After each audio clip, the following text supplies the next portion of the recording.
Welcome WrestlingFigs.com. Tim Ash here with none other than Kazarian. Kazarian, how you doing today? Doing great, man. This has been a really fun weekend. I'm still a little bit in sensory overload.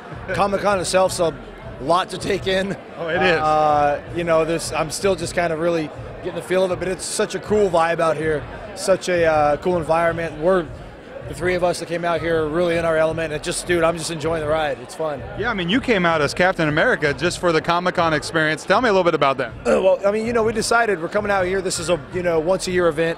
We're all huge comic book fans.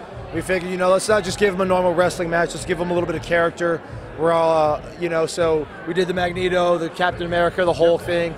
I'm riding the coattails of Captain America. It's hot right now. It opened up this weekend, so we just wanted to, this is the perfect environment to do that type of stuff. And we were committed to the gig, so we came out here, did that, had a great time, and it's been a thrill for all of us. Now, knowing you the way I do, because I've followed your career for a long time, you're a wrestling machine. I mean, what does wrestling mean to you, and what does the future hold for Kazarian? Well, it's funny, the word wrestling machine is a word we use about the gentleman right over there, Kurt Angle, is somewhere.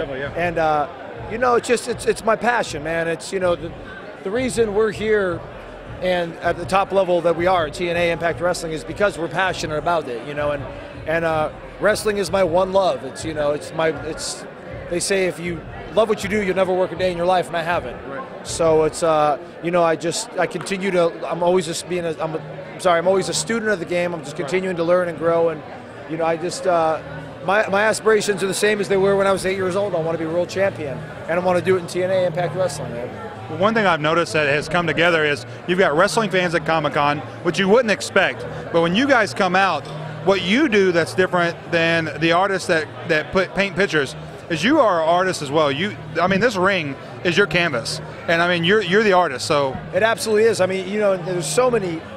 Being here the last few days, there's so many great artists that we've got the chance to meet, and we've even had a few sketches, and it just, we're envious of their talent. They have something to point to and go, this is our art.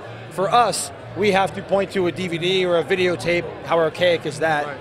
And this is our canvas. This is what we do. Our art only lasts for as long as the match is, but hopefully, and God willing, it carries on for years and years. People can look back and watch our stuff and learn. And learn, and hopefully so, man. And we're just, we're constantly trying to evolve and help change the business and move it forward. And, in TNA Impact Wrestling, we really, honest to God, have the best roster of wrestlers in the world. And it's just awesome, man. And I really, really hope that this partnership continues to grow, and we're out here every year, because my name will be at the top of the list, Well, one last question I have for you, because I know you got a lot of other people to go to.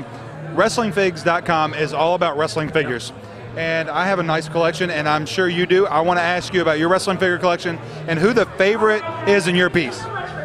Well, I literally, I don't know if I want to say this, I literally sold all my wrestlers on eBay a few years ago. I was a huge fan going back to the LJN figures. Oh yeah, I love LJN. The first set of LJN figures, I had them all, and back in those days, I would like order the wrestling ring. It would come to my house, and there would be a booklet, and you'd open the booklet, and you would see.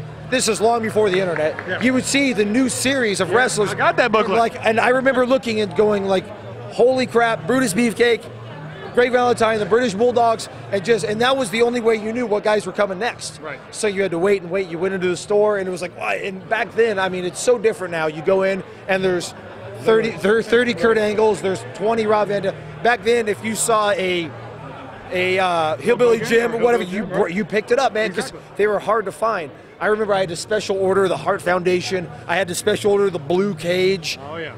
I was obsessed. And then as the Hasbro ones came out, same thing. And even when the first Jakks ones came out, and I was a little older, so I didn't take them out and play with them. Right. At least not that I'm going to admit to you.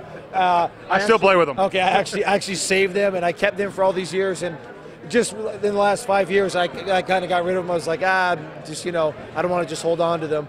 But now having Jakks work on a figure of me, it's still surreal to me. Yeah, exactly. It's just awesome, man. It's a thrill. Well, I appreciate your time. Thank you for a great match tonight, and we'll see you next year at Comic-Con. Absolutely, I'll be here, man. Thank you. We'll be right back with more Christopher Daniels too coming up.